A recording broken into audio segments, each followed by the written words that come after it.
मत पगली रे प्यार हो जाएगा, तेरा दिल भी रंजितवा का फैन हो जाएगा।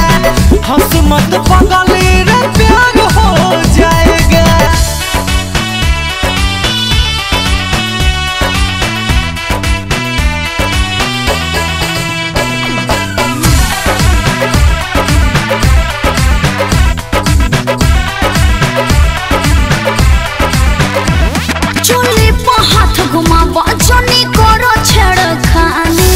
चट जाए चसनी लगा के जवानी,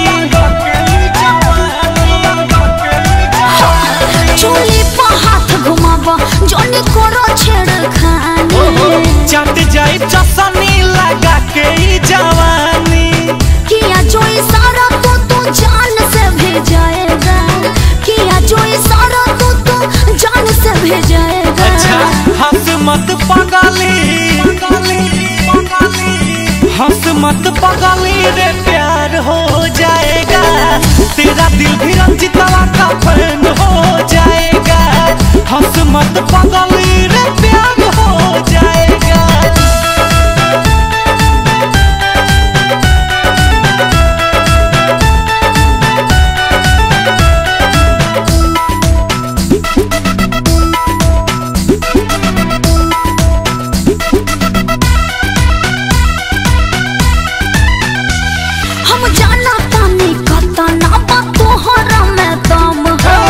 जान ले ली है बाचे सोनू सरगम हो,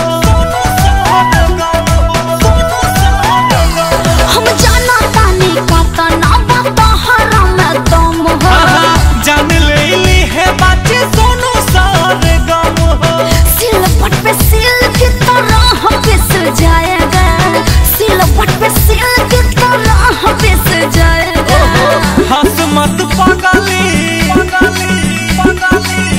हंस मत पगली रे प्यार हो जाएगा, तेरा दिल भी रंजितवा का फैन हो जाएगा। हंस मत पगली।